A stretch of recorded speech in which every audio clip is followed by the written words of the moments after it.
අයිබෝවන් හැමෝටම දැන් ඔයාලා බලාගෙන ඉන්න නිෂ්පාදන අංශයට වෙබ් එක ඕපන් වෙන්න යන්නේ කොහොමද මේකට ඇප්ලයි කරන්න කියලා. එතකොට ඒකට අදාළ ලින්ක් එක මම මේ වීඩියෝ එකේ ඩිස්ක්‍රිප්ෂන් එක විදිහට දාලා තියන්නම්. එතකොට ඒ ලින්ක් එක ටච් කරලා ඔයාට මෙන්න මේ විදිහ ඉන්ටර්ෆේස් එකකට යන්න පුළුවන්. මේ විදිහ තමයි ඔයාගේ වෙබ් එක ඕපන් වෙන්නේ. එතකොට මතක තියාගන්න මේක ෆිල් කරන්න ඕනේ ඉංග්‍රීසි අකුරෙන් සහ ඉංග්‍රීසි කැපිටල් අකුරෙන්. ඉංග්‍රීසි කැපිටල් අකුරෙන් තමයි මේක ෆිල් කරන්න ඕනේ. ඒ වගේම තරු දාලා තියෙන හැම සෙක්ෂන් එකක්ම හැම තැනක්ම ඔයා අනිවාර්යයෙන්ම ෆිල් කරන්න ඕනේ. එහෙනම් බලමු මොනවද මුලින්ම අපිට කරන්න තියෙන්නේ කියලා. මුලින්ම අහන්නේ ඔයාගේ පෞද්ගලික තොරතුරු personal details යටතේ NIC නම්බර එක මුලින්ම තියෙන ඔයාගේ identity card නම්බර එක මෙතන type කරන්න. V අකුර capital වලින් ගහන්න.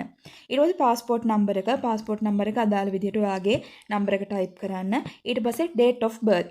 මේක ඔබපුවාම ඔයාට කැලෙන්ඩර් එකක් මෙතන open වෙනවා. ඒකේ උඩම මෙතන තියෙන මෙන්න මේ 2026 කියන එක. ඔය 2026 කියන එක touch කරපුවාම ඔයාට මෙතනින් අවුරුද්ද එහෙට මෙහෙට කළා තමන්ගේ අවුරුද්ද හොයාගන්න පුළුවන්. එතනින් තමන්ගේ අවුරුද්ද කැමති විදිහට දෙන්න. කැමති එකක් දෙන්න. ඊට පස්සේ ඒක දුන්නාට පස්සේ අවුරුද්ද දුන්නාට පස්සේ මෙතනින් මාස ටික එනවා. මැයි, ජූනි, අප්‍රේල් ඕන එකක් මෙහෙම වෙනස් කරගෙන තමන්ගේ උපන්දිනය මෙතන මාක් කරලා සෙට් කියන එක දුන්නාම ඔටෝමැටිකලි ඔයාගේ දිනේ මෙතන සෙට් වෙනවා.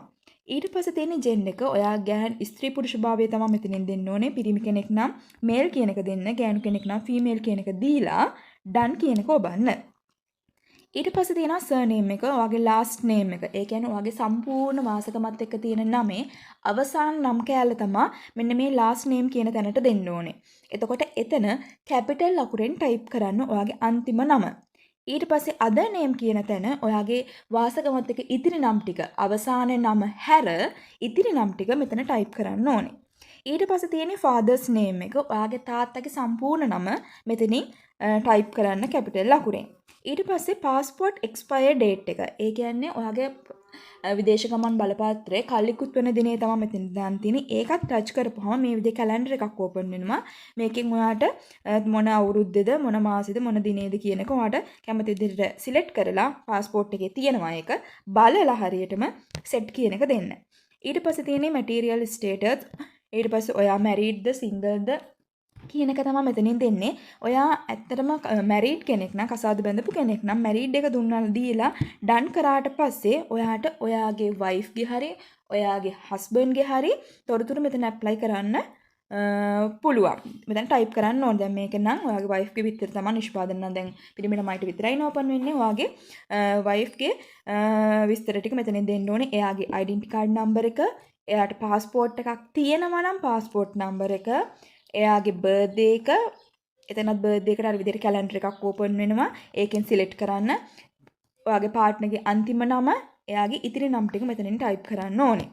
ඊට පස්සේ ඔයාට එන්නේ contacts details වලට. හැබැයි මෙතන ඔයා married කියන තැන ඔයා single කෙනෙක් දුන්නොත් මේ කිසිම දෙයක් එන්නේ නැහැ. ඔයාට කෙලින්ම contact details වලට තමයි එන්නේ. ඊට පස්සේ ඔයාට phone number එක දෙන්න තියෙන්නේ. ඔයා phone number එක දෙන්න මෙතෙන්න. ඊට පස්සේ ෆෝන් නම්බර එක මොබයිල් නම්බර 2 කියන එක තියෙනවා. ඒ නම්බර එකම ආපහු මෙතෙන්න දෙන්න. ඒ නම්බර එක කන්ෆර්ම් වෙන්න. එහෙම නැත්නම් වෙන නම්බර එකක් දෙන්නත් පුළුවන්. එක්කවට ෆෝන් නම්බර්ස් දෙකක් දෙන්න පුළුවන්. නැත්නම් එකම නම්බර එක මේ තැන් දෙකේම ටයිප් කරන්න පුළුවන්.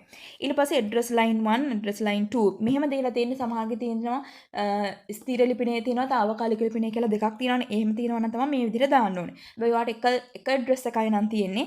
line 1 කියන එකේ ටයිප් කරලා ඒ address එකම මේ line 2 කියන එකේ ටයිප් කරන්න. මේ ඔක්කොම capital අකුරෙන්. ඊළඟට ඔයාගේ town එක මේක අපි ටයිප් කරන්න ඕනේ.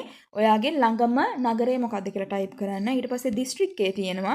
මෙතනින් ඔයාට ඔයාගේ district එකේ select කරන්න පුළුවන්. කරලා done කියන එක දෙන්න. ඊට පස්සේ තමයි ඔයාගේ අවසාන කොටස එන්නේ. ඔයා apply කරන job එක. දැන් මේ වෙලාවේ මම web එක open නැති වෙලාවක තමයි මේ වීඩියෝ එක ගන්නෙ. එතකොට මේ select sector කියන එකේ මේක නම් වෙන එකක් පෙන්නනවා. select sector කියන එකේ ඔයාගේ දැන් නිෂ්පාදන නම් නිෂ්පාදන කියන එක මෙතන තියෙනවා. දැන් මම මේ වෙලාවේ මේ construction තියෙන එක.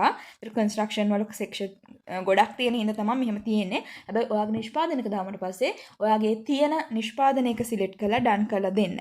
ඊට පස්සේ job category කියන එක යටතේ හිතන්නකො ඒකේ තව කොටස් එනවා නම් දැන් හිතන්නකෝ නිෂ්පාදන නම් ටයිල් තියෙනවා, ඊට පස්සේ පොටි තියෙනවා, ඊට පස්සේ කම්බිනම නේව තියෙනවා, එහෙම සෙක්ෂන් තියෙනවානේ.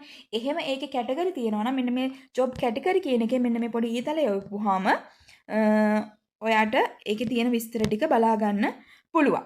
එතකොට ඒ ටික තමා කරන්න තියෙන්නේ. ඒ කියන්නේ තමන් ඇප්ලයි කරන ජොබ් එක. ඒකේ තව සිලෙක්ටඩ් සෙක්ට් එකක් තියෙනවා නම් ඒකේ වෙනම අංශයක් තියෙනවා නම් ඒක දීලා මේ සබ්මිට් ඩීටේල්ස් කියන එක තමයි දෙන්න ඕනේ.